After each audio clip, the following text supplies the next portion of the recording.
दिन कट जावे, रात ना कटे, रात काट लूँ दिन ना कटे, पूरी रात ऐसी चली जाती, जगते जगते दिन में उठूंगी तो सवेरे ऐसे लगे कहीं से मुझे आवाज दे दे, आके आवाज लगा दे। ईश्वर ना करे कि कभी आपको ऐसी परिस्थिति से गुजरना पड़े जैसा कि इस माँ के साथ हुआ। जवान बेटा हादसे में चला गया और आज बची हैं सिर्फ उसकी यादें। पहले सब कुछ ठीक चल रहा था, जिंदगी पटरी पर थी। घर छोटा और पुराना जरूर था, लेकिन खुशियों से भरा था। मगर वक्त का क्या पता कब करवट बदले और पल भर में खुशियों को मातम में बदल दे।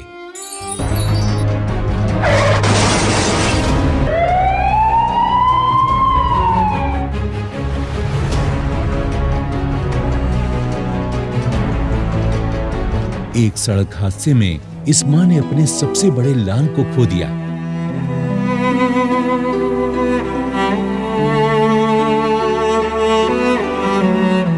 पूरे सपने अधूरे छोड़ गए। मम्मी तुमको दुख नहीं दूंगा ना, मम्मी रोना नहीं, मैं तुम्हें दुख ना दूंगा, कभी तुम्हें धोखा नहीं दूंगा, ऐसी मुझसे कह के गया, धोखा नहीं दूंगा। आज धोखा चले हो।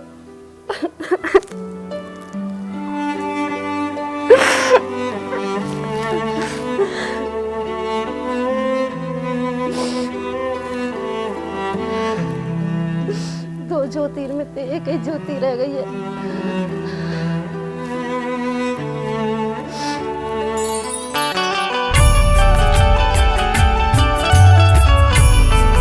भगवान कृष्ण की नगरी मथुरा, जहां देश विदेश से दर्शन करने हजारों श्रद्धालु और सैलानी रोजाना पहुंचते हैं। इसी पावन नगरी में रहते थे देवेंद्र, जो कृष्णा नगर पतंजलि मेगा स्टोर पर काम करते थे। देवेंद्र माता से भगवान खाटू श्याम के दर्शन का आशीर्वाद लेकर घर से निकले,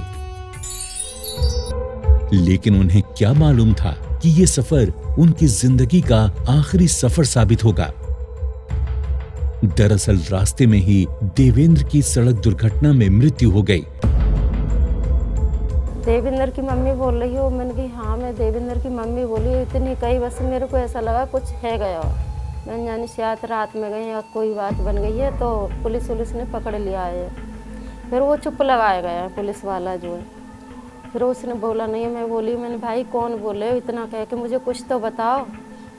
तो बड़ी देर में जाके बोले कि आपके बेटे के एक्सीडेंट में, एक हादसे में मौत हो चुकी है और एक उसके साथी है। मौत, इस लफ्ज ने एक मां की दुनिया ही उजाड़ दी। मां के लिए जवान बेटी की मौत के सदमे से बड़ा सदमा और हो भी कह सकता है। पिता लाखन जी का भी देवेंद्र के जाने से बुरा हाल है। बेटे की मौत के सदमे को वो बर्दाश्त नहीं कर पा रहे। भगवान से प्रार्थना कर रहे हैं, हे प्रभु परमेश्वर, हमें अपना आश्रय दो प्रभु, और आप ही हमारे आश्रय हो। अब तो और कोई आश्रय अब दिखाई देता नहीं है संसार में, सब झूठे आश्रय नज़र आ रहे हैं। जब पुत्री चला गया तो प्रभु अब किस पे आस करें प्रभु।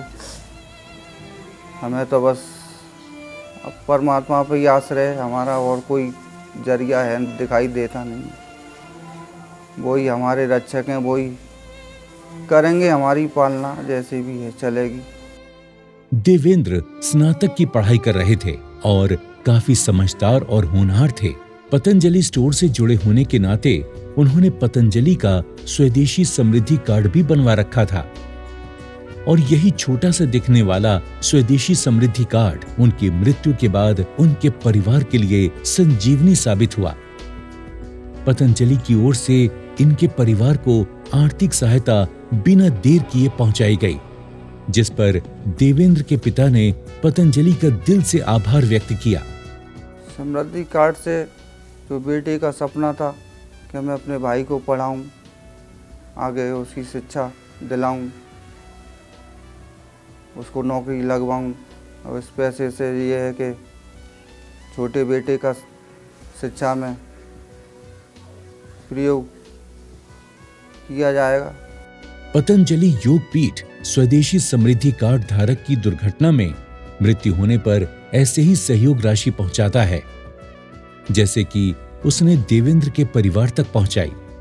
इसका लाभ देवेंद्र के परिवार के साथ ही उनके छोटे भाई की पढ़ाई में भी जरूर मिलेगा। यही वजह है कि पतंजलि की इस अनूठी पहल पर देशवासियों का भरोसा लगातार बढ़ता ही जा रहा है। पतंजलि परिवार का हर सदस्य श्रद्धेय योग गुरु बाबा रामदेव जी और आचार्य बालकृष्ण जी के सानिध्य में अपने आप को और परिवार को सुरक्षित महसूस करता है, क्योंकि पतंजलि हर सुख दुख में उनके साथ जो खड़ा रहता है। अगर आपने अब तक स्वदेशी समृद्धि कार्ड नहीं बनवाया तो आज ही अपने नजदीकी पतंजलि चिकित्सालय, आरोग्य केंद्र अथवा पतंजलि मेगा स्टोर में जाकर अपना स्वदेशी समृद्धि कार्ड बनवाएं और पतंजलि के प्रोडक्ट्स पर 5 से लेकर 10% तक अतिरिक्त छूट पाएं। इसके अलावा 5 लाख रुपए की अनुदान सहयोग राशि दुर्घटना में मृत्यु होने पर परिवार को प्राप्त होगी और दुर्घटना की वजह से अपंगता होने की दशा में 2.5 लाख रुपए की अनुदान सहयोग राशि कार्ड धारक को प्राप्त होगी। स्वदेशी समृद्धि कार्ड, मेरी समृद्धि, सुरक्षित परिवार।